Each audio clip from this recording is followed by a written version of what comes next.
In this Wwise Demo Reel of the game Nightmare, I'll begin by demonstrating how music and sounds work together, starting with the Soundcaster system, which serves as the testing tool in Wwise.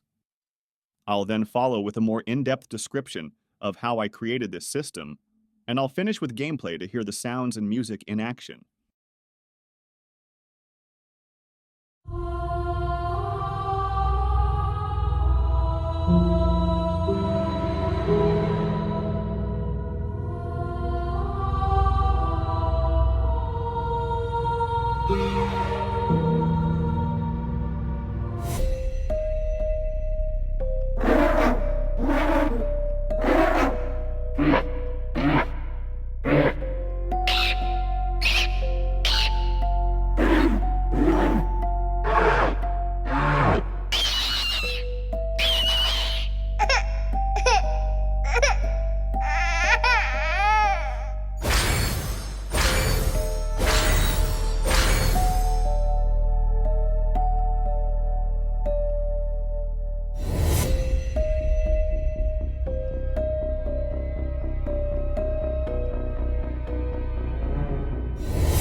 Let's start with the sound effects.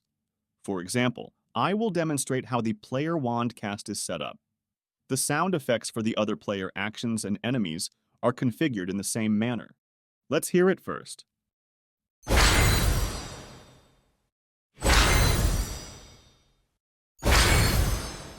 The two audio sound effects I created for this wand are placed in a random container. The play type of the container is set to random, shuffle, avoid repeating last, and the play mode in step, ensuring we don't hear the same sound effect twice in a row. To add more variety, I set up a pitch randomizer with a range from -152 to +152 for each playback. In the Effects tab of the random container, I added a room reverb to fit in the room that the game is played. I then created a play action in the SFX Player Shoot event, targeting the player wandcast random container to receive the call from the game engine. Finally, in the Soundbank layout, I associated the SFX player with the game Soundbank, getting it ready to be generated.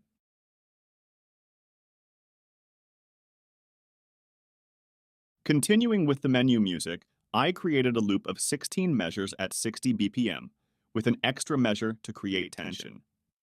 The exit cue is placed one measure before the fade-out to ensure a smooth transition between the end and the beginning of the loop. The audio file is inserted into the menu music segment that is the child of the menu music playlist container. In the transition tab of the playlist container, play post-exit music is selected so that the tail of the first loop will play simultaneously with the beginning of the second loop, and so on. For the loop to work, I place two instances of the music segment in a row in the music playlist editor, selecting sequence continuous and setting it to infinite. Let's hear the transition.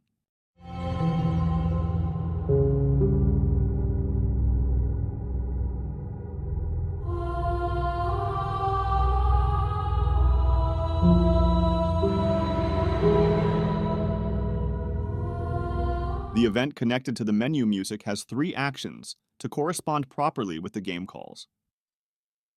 The stop all. To stop everything that was playing before, the set state action targeting the menu state, and the play action targeting the game music switch container. The game music is separated into three different sections: the beginning, the middle, and the end segments. These are placed in music containers that are controlled by a gameplay music switch container, which indicates which segment to play during gameplay.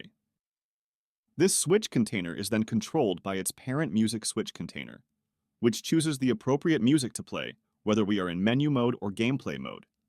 The music switch container is itself controlled by states named gameplay, lose, menu, none, and win. I then created a path between these states and the right object they need to be associated to.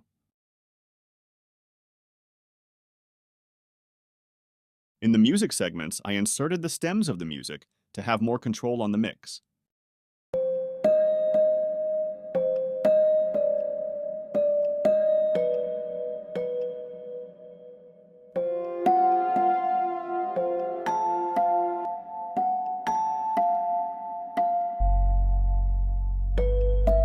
The music segments that I composed for this game consist of 6 phrases of 4 bars each at 120 BPM, allowing for smooth transitions between segments every 4 bars. To achieve this, I created custom cues at every 4 bars within each segment. In the Transition tab of the Gameplay Music Switch container, I set the transition ID 1 to any to any, and then set the exit source to change at the next custom cue. To achieve smoother transitions between the 3 different music segments, I added transition segments.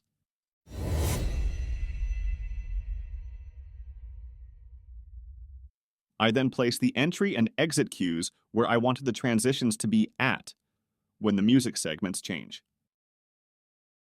In the Transition tab of the Gameplay Music Switch container, I inserted these transition segments and selected Play Pre-Entry Transition to start playing them before the current segment ends. Additionally, I selected Play Transition Post-Exit to smoothly tail into the next music segment. Let's hear a transition in context.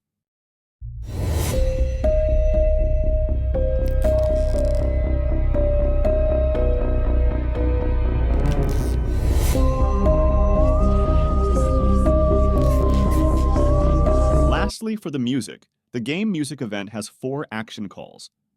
The stop all action to stop everything that was playing before, like the menu music, the set state targeting the gameplay state, and the play action targeting the Gameplay Music Switch container. You'll notice that I also added a play action targeting the ambience blend container. I set it up this way so the ambience plays at the same time as the main music, as it is supposed to, and not during the menu music. If you watch the gameplay, you'll notice a clock object. To make this one work the way I wanted to, I went in the Positioning tab of the clock SFX random container. I selected the listener relative routing to be able to put the 3D spatialization to position plus orientation, and selected the attenuation to create a custom attenuation. In the attenuation editor, I created a curve for the output and for a low-pass filter to create the sensation of getting closer and farther from the clock as we play the game.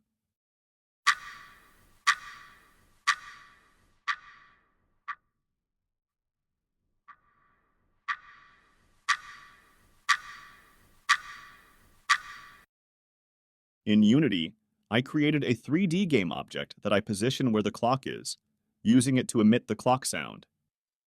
In the inspector of that object, I unchecked the mesh renderer, added the component AK Ambient, dragged the player object in the listener's box of the AK game object, and added a rigid body and connected the AK Ambient to the clock ticking event.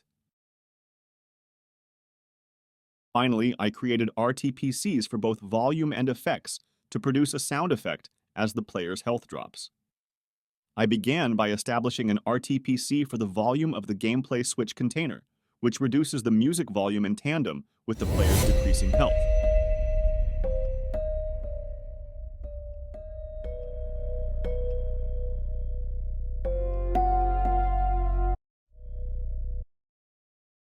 Next, I integrated 3 distinct sound effects that are layered into the music as health diminishes.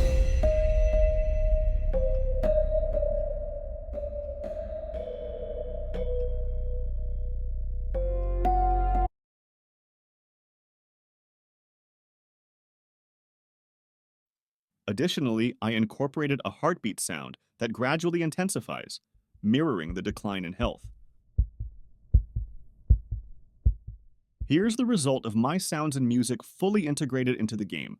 Thanks for watching.